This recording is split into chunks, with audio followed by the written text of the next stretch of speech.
Hey everyone, this is Joe Pantozzi with Jason K. Powers, and this is Make Your Wealth Work. I'm excited to have Jason with me as my co-conspirator, as my co-presenter, co-host. And if you missed the last episode, I was talking about a reboot that we've been putting together of sorts so that I can sometimes be kept on track and sometimes be given a little bit different perspective from the point of view of someone who has been in other types of entrepreneurial opportunities that I haven't. Jason's been around the block in terms of owning different businesses, and I just really enjoy the energy and the insight that you bring to the table, Jason. Thanks, Joe. Yeah, I'm pumped to be on these, and I'm thrilled to death to be jumping on board with you in this venture, this new chapter for Make Your Wealth Work. And we were just talking about this a little bit ago, how we have some exciting things coming down the line for this podcast and some good guests coming on. And yeah, I'm looking forward to it. It's going to be fun. Awesome. Going to be fun. So last episode, in case you missed it, we really were talking about the money problem most families don't see. We're talking about where are we putting our money that we're losing control of it. And Nelson Nash, he said, it's not about how much you earn, but how much you keep. And so that was some of the discussion we were having about, hey, where are we putting our money, qualified plans, and some of the problems around that for some people. And then we talked about taxes, how money is being loaned, Joe, as you put it, loaned to the government at 0% for a while until they finally give it back to you, and how maybe we could use that better in our pockets the first time around rather than waiting for it later, and then using that money to pay off debt, which maybe we wouldn't have had if we'd had it to begin with. It's novel thinking. And talk about a vicious circle, man. It is. And you know, when the government takes that money and gives it back to us, it's kind of beat up and torn up because it's gone through the inflation ringer. So maybe it was worth 100 cents a year ago when we gave it to them unnecessarily. And now when they give it back, it's only worth 96 cents. Right. Not only did we not earn anything because they didn't pay us any interest on the money that they held, we gave them an interest-free loan, but we also got it back minus the ravages of inflation. Right. And we could talk about inflation separately. And people think that, or whoever those people are, some people think that inflation just happens. Inflation doesn't just happen. One of the main reasons why it happens, if not the only reason, is because the government prints more money. If the government stopped printing money, things wouldn't cost more next week than they cost last week.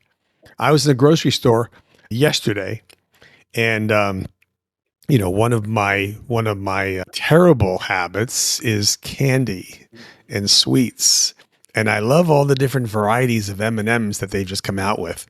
And I looked at this party pack of M&Ms. I think it might have just been the peanut. And it was over $9 for a bag of M&Ms. Now, am I going to eventually buy that thing? Of course I am. Because in some ways I'm just I've been to your house. I cannot be rehabilitated. But I'm gonna hold off as much as possible. First of all, because I have a pantry full of snacks, but because it's getting ridiculous. Right. And it is because of inflation. Yeah. I take my kids on Friday after school. We always stop at the gas station. That's kind of their Friday treat. And I was just having that conversation with my 10-year-old who was like, well, he wanted to get something. I don't remember what it was, some larger candy bar. And it was $4 almost. And I was just appalled at the price. And I'm like, you have no idea. I'm like, we spent like 50 cents for this thing when I was a kid. Like, you don't understand, and then all of a sudden I realized I sounded just like my parents. And I was like, uh-oh. Yes. Here I am. You don't want to know what we spent for a candy bar when I was a kid. It was just funny. Yeah. It was just funny. Yeah. So let's continue that conversation, Joe. And I think the next one that comes up more often than not for most is everybody drives a car. Everybody finances a car. Well, not everybody, right? Some people finance a car. Some people save for the car. And let's have that conversation. Right? We were talking about the three kinds of people that there are. So there's really only two ways to buy an item or to expense an item or to make an investment. We finance everything we buy, right? And some people will push back on that. We finance everything we buy. We either pay interest when we borrow money from somebody, or we lose interest that we would have earned when we pay cash. There's really no third alternative. Now, we package a model, a culture, a lifestyle, a belief system because Nelson Nash taught that to us. And it's called becoming a wealth creator. And so somebody said, all debt is bad. Well, I have a couple of exceptions for that. If I'm a bank and I lend money, then interest is good for me because I'm receiving interest. Right. So if I'm the banker, interest is really good. And we can look at the numbers that all these banks are earning. And now, secondly, debt can be terrifically good if I'm controlling my own banking system, controlling my own family banking system, and I'm in partnership with an insurance company that lends me money at the rock bottom base level in the most desirable way to borrow money, which is interest only, right? If I can borrow money against an asset that I own, that's the key. When people are borrowing money naked, when people are borrowing money by using their future earnings as collateral, they're going to pay interest through the nose. If you're going to borrow money using collateral that you own, in our case, using a portfolio of life insurance policies, then you're going to pay the insurance company the interest rate that it deserves because it's lending you money against an asset, but it's lending you its money. And you're going to pay an interest only rate, which is typically in the area of 4 or 5%. Now, if we add a sweetener to that and say, I get to deduct the interest on that, separate conversation, consult your CPA. If I get to deduct the interest on that because it's expense related to my business or it's investment related, I'm able to get a deduction and wind up paying 2.5%, 2.7% net. Right? Let's not get into the weeds on that, but there's a second way that borrowing could be good. If you're borrowing against your own assets and exercising that through your own family banking system. And now you've got two assets. You got the asset that you purchased, which hopefully is going to increase at some level. And you also have the banking system that's continuing to grow in its own right. So reminding of those three elements, you could be a debtor. You could live in debt all your life. You could be a saver where you only buy things that you pay cash for. And there's some financial entertainers out there that say you should only pay cash all the time forever so that you'll never have any interest cost. That's a blatant misstatement. You will have an interest cost, but the interest cost is not seen. And you calculate the interest cost? Absolutely. So you can borrow, you could be a debtor, you could be a saver, pay cash, never have any cash to speak of, never have any side asset, never have any capital account. Or you could be a wealth creator where you have both. You have a capital account and you have the assets, the investments, and maybe the lifestyle, maybe the vacations, maybe the things that you want to do in your life. And you can finance those things and build capital at the same time. Yeah. And I like the visual of like a increasing graph or a decreasing graph, right? If you have a timeline and think of the car, right? So the debtor, it's those who we're going to finance a car. And then we go into debt over it, and then we pay it off over time, right? And then we get back to zero. And then what do we do? 5 years is up, 7 years is up, 3 years, whatever you're doing, however long you're keeping your car. You go finance another car. So you go back into debt and you reset that timeline. And the opposite, like you said, Joe, the saver does the opposite. I'm going to save up. I'm going to go above that zero line until I have enough for the car and I purchase the car, and then I go back to zero, right? And then I save up again for the next car and I purchase the car, go back to zero. And so in both of those scenarios, you're resetting to zero each time effectively. And we always talk about how to be, instead of a debtor or a saver, be a wealth creator, right? We call it. And be a wealth creator where you can create this financial velocity that can literally last for generations.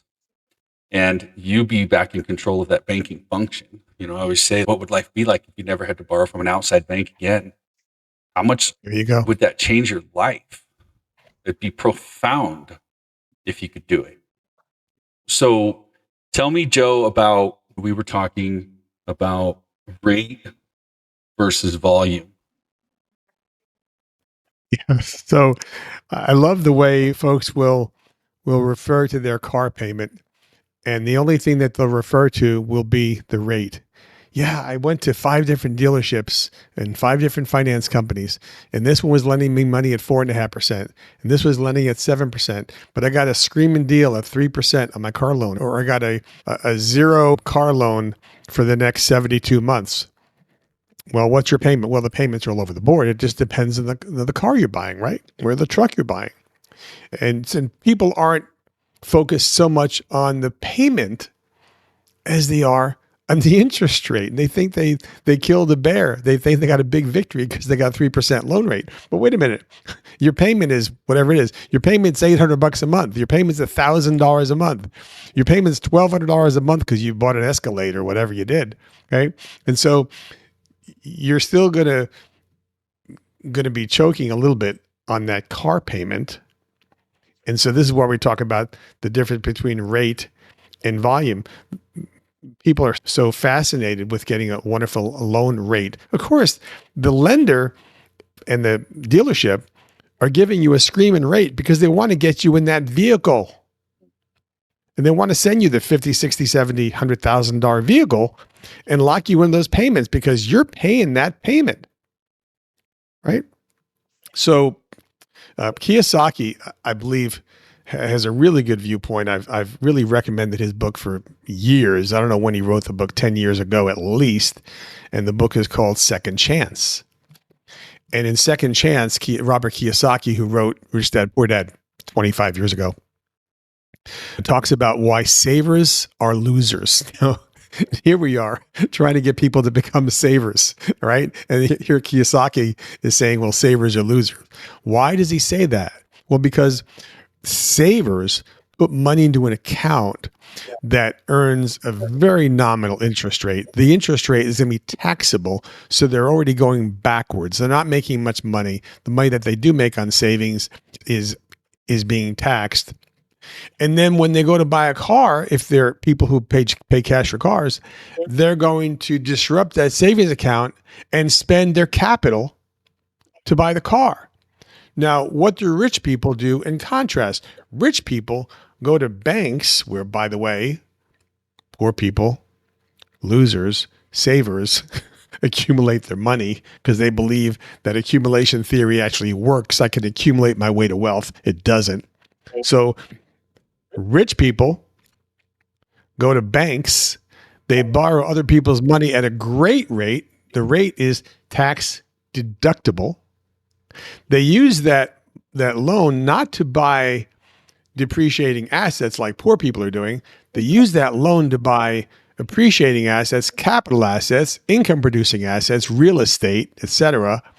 And then they're going to produce passive income, interest income, and they're going to use the interest income to pay for their liabilities, i.e. cars.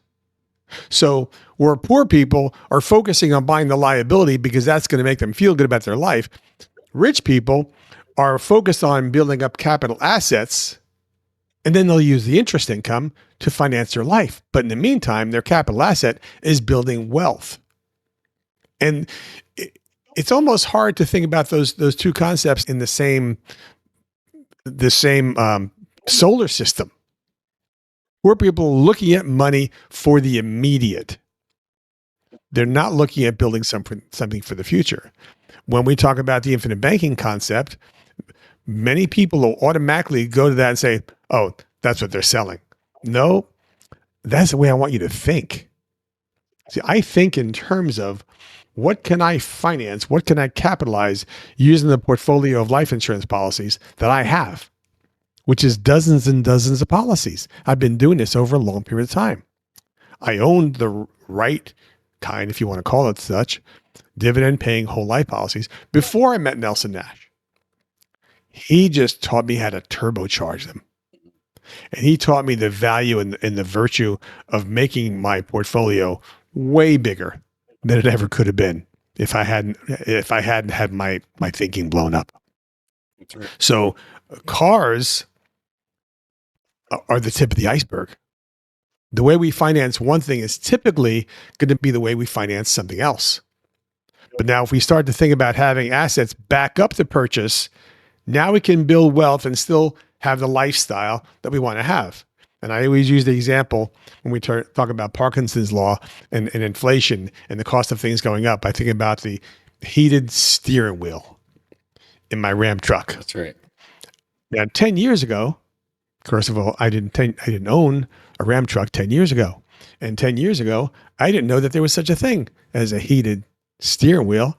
And living in Las Vegas, I never cared about a heated steering wheel. Now that I live in central Pennsylvania, I need a heated steering wheel. Might have to So that means Parkinson's law is alive and well in my life. But I don't mind paying for that because I'm financing that truck through my family banking system, and I'm getting every single penny back by paying myself back for that vehicle purchase. And for the listener who doesn't know exactly what Parkinson's law is, it's really the idea behind it is Joe uses the heated steering wheel. I was talking to someone, I was standing there with someone this past winter. We were getting ready to go out and they had the remote start for their car because there was some blizzard going on. And so they did the remote start and we were both just standing there at the door, staring at their car, warm up, chit chatting, waiting for a second. And they made the comment, they said, gosh, I love this remote start thing. I will never get a car without a remote start again. But that's exactly what I thought of. I thought, well, how often do our perceived needs rise? And that's our new standard, right? And we'll never go back down. And if our income increases, our expenses increase in correlation, typically. Unless we can, as Nash puts it, whip this Parkinson's law into shape to get ahead, right? And for those of you who are new listening, we've talked about Nelson Nash. We've talked about Parkinson's law. You must pick up the book, Becoming Your Own Banker by R. Nelson Nash. That is the place to start. That's kind of the backbone of everything that Joe and I believe, our worldview, if you will, for finances. And it's only a 92-page book. It's not a difficult read. Pick it up. You can head on over to alphaomegawealth.com and get a link to it as well. It's on Amazon. But yeah, pick that up. I think that is a foundational place to start with your kind of view on finances and what can I do different. Let me throw in an additional plug from my mentor and friend, Nelson Nash. He passed away in 2019. And he had mentored me for the 20 years before that. And like I said, blew up my thinking, blew up the island about finances. And he inspired and encouraged and challenged us to think about every transaction that we're going to enter into and think about who's making the most money on this element. I mean, if it's a house, who's making the most money in the house? Is it the builder? Is it the realtor, the real estate broker? Is it the purchaser when they buy the house? Actually, it's the bank. Because you take a given house and look back in the history of that house. How many times has that house been financed and refinanced? So right now, the last stat I saw was that the average American refinances their house or moves every 7 years. I don't know if that's still accurate. I think it's pretty close. Yeah. And so if in the life of a house, if a bank or a mortgage company refinances a house every 7 years, in 100 years, they're refinancing that house 14 or 15 times. And all the money that they're earning in that is interest only, because the vast majority, the lion's share of your payments in the first 8 years are interest only, maybe 80%, maybe 85%. And so we're not thinking about our money objectively. We're thinking about, what payment can I afford? That's my bottom line. What payment can I afford? We're not really thinking about our long-term financial viability as a family. But if we were, we'd say, well, what asset can I use to back up my system so that I'm building up capital, I'm building up wealth. At the same time, I'm buying or I'm expensing the elements that I want to have to support my lifestyle. And we believe that Nelson laid out this model in an amazing way. And he says he didn't invent it, he discovered the infinite banking concept. And there are other alternatives. You can practice becoming your own banker using any financial vehicle you want. God forbid, you could use crypto. You could use cash. You could use stocks and bonds. You could use cash in a mattress. Are they all the same? Absolutely not. But what we've done is we've proved it and done the research and done the math. We've crushed the numbers, as have hundreds of other advisors across the country. And I don't mind there being hundreds of other advisors, because we've started to create some critical mass. Now there are hundreds of advisors looking at this model that Nelson created and saying, wow, I was a financial advisor for 25 years when I met with Nelson. And I never was able to even grasp this. It never occurred to me until he brought it to my attention. We did the math. Smarter people than me, with way more letters after their names, have done the math and have proved that this works. So the math works, the program works. But I encourage people to get the thinking behind it and say, listen, use a savings account to become your own banker. You'll do better than if you only finance the asset with no capital behind it, with no asset behind it. And I know that's kind of maybe encouraging people to do something else and not work with us. You know what? That's okay. It's more important that people start to exercise their brain, and find out for themselves whether these things are true, because we don't have time to meet with everyone, right? We only have time to meet with people who are serious. Yeah. And, you know, where people like vanilla and chocolate and 57 other flavors, they can meet with a lot of advisors. We hope you'll work with us at some point. Yeah. Well, and I think that the important thing on what Nash just talks about in becoming your own banker is changing the way you think. When I say it daily, change the way you think about your finances, and it will change your life, right? And that's my daily mantra to people. You know, I'm constantly like, all we have to do is talk about how are we changing the flow of our money. We need to change the way we think about our finances and change our perceptions. But again, we don't know what we don't know. And so the more you learn about it and understand it, it's like one client said, he said it beautifully when he was talking to a group of people about this infinite banking concept. And he said, once you see it, you can't unsee it. And I loved it. I loved it. And it was so true. And it's once you dive into it and really get your head wrapped around it, you're going, oh, I get it now. And then all of this starts to make sense. And then you can start applying it and start small. We're always coming up with different scenarios for everybody. It's individualized approach. It's not a cookie cutter approach. Absolutely. It needs to fit you and your situation. So whoever you talk to, make sure that's a number one priority. Make sure it fits you and your situation. So many people have said to me, now that I read this book, number one, I knew that there was something out there. I just didn't know what it was. I hear that a lot. That's right. And the other thing I hear is, I really wish I had learned about this a long time ago. Yeah. And I'll say, well, how old are you? And they'll say 45. Yeah. Wait a minute. I met Nelson when I was 48. There you go. Okay.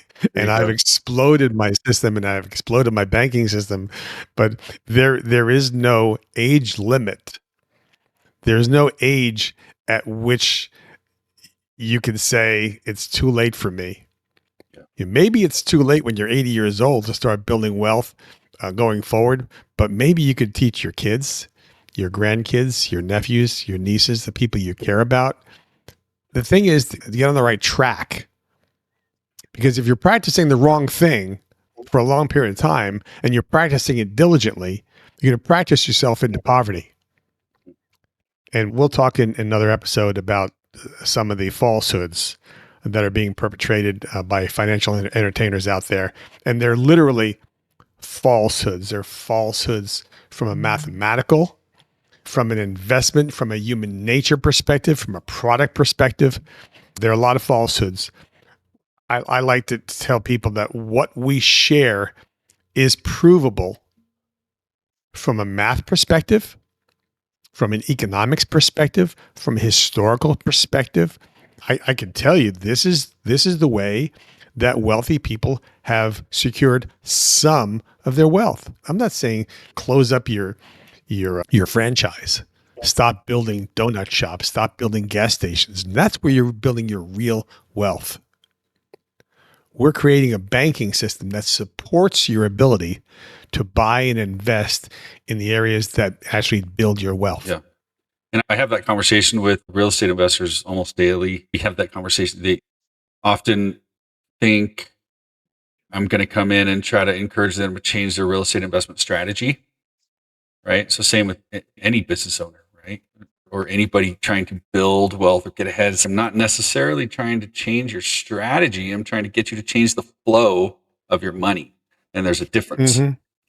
There's a difference. And understanding that difference is paramount. And going, okay, well, my real estate investment strategy works. I'm making good money on it. And we go, great. What if just by implementing this, you can turbocharge that existing strategy and make it do even more for you? If you like real estate, we'll help you buy more, not less. Yeah, that's right. That's right. That's right. Yeah, for sure.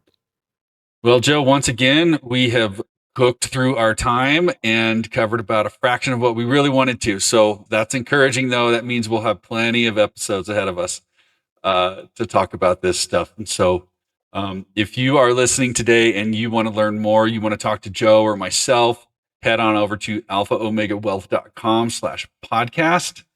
And you can book a call with us. You can check out some of the previous episodes. Be sure to hit like or subscribe wherever you're listening today and get notified for the future episodes, exciting episodes coming down the line. Joe, anything else you want to leave with us? I'm happy to be here. I'm happy to have anyone listen, and I'm happy to share what we've learned, what we picked up, and we continue to practice every day. This is not something that you learn in one day or 1 week or 1 month. This is a lifestyle change. In many cases, people took 20 years to get into debt and they're in hock up to their necks. And I'm not saying it's going to take you 20 years to get out, but the first step should be different than what you did yesterday. So we can help you with the steps, with the thinking, and help you look at some of the situations that you're involved with now and look at them critically and say, how should I be looking at this piece of business, this transaction, this asset, this liability? How can I get out? How can I buy more? How can I improve my situation? We'll help you look at those things and help you build your mindset towards your finance and towards your legacy. That's great. All right, guys, thanks for joining us today, and we will see you on the next episode. See you soon.